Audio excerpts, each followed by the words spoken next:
Right, I'm going to show you how to make this swing star card. Before you start, you need to print the parts that you need.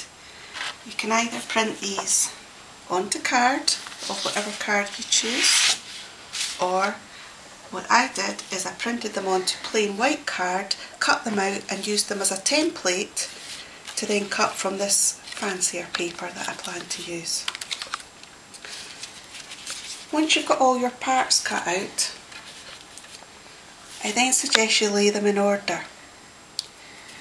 You have two different types of design here. These three, as you'll see, have the point at the top and have a slot at the bottom in the centre.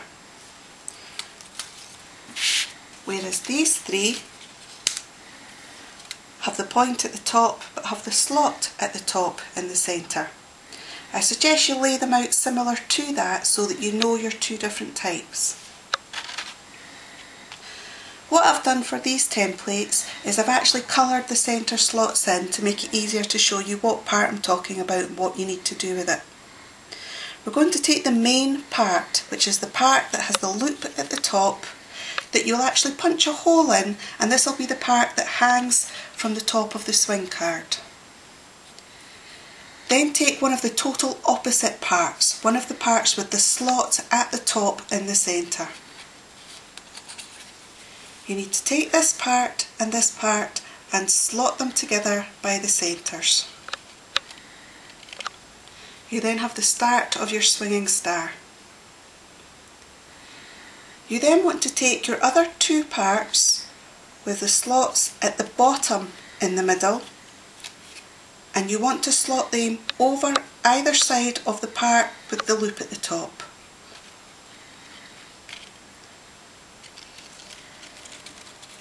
And we'll do the same on this side.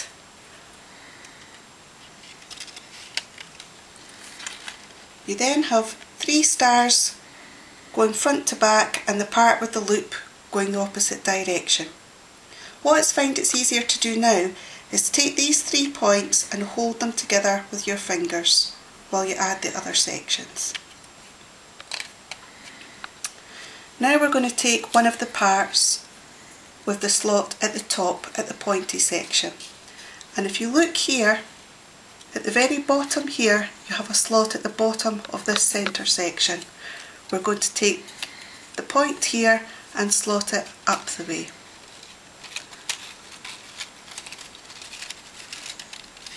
Okay, you can see clearly what I've done there. Now what you have now is a bit of a squished star, because these ends won't actually fold because they're jamming up against each other. What you want to take is this one here and this one here and wrap them over each other. Now you have to bend your card a little to do this, and then we're going to do exactly the same at the other side. You take the bottom leg here and the top one of this green one here, and we're just going to fold them over each other. I'm trying to do this with one hand, which isn't always the best.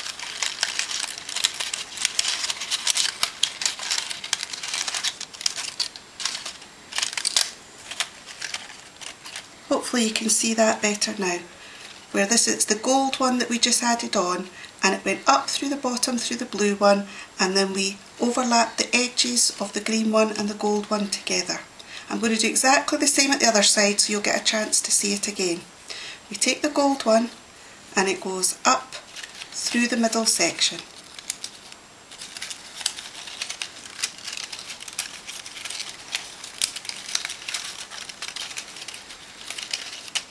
Okay, so it's sitting there but it's sticking out because what we need to do is overlap these legs at the bottom with the stars either side of it.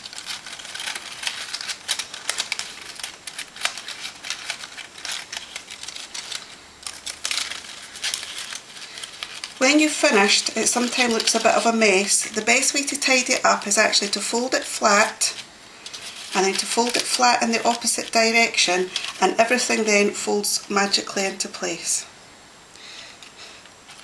Now all you need to do is punch your hole in the top, and then that would be able to hang from your star card.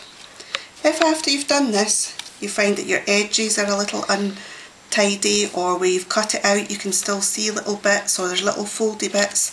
I find what makes it really tidy is by just embossing the star afterwards. I've done this with my Cuttlebug, but you can use any embossing equipment that you prefer. This makes it a little tidier and makes everything lie flat. You then just hang it from the card that you would have cut out separately, and you then have a star card which will fold perfectly flat to post to someone, and just by lifting it up they'll be able to see the star again.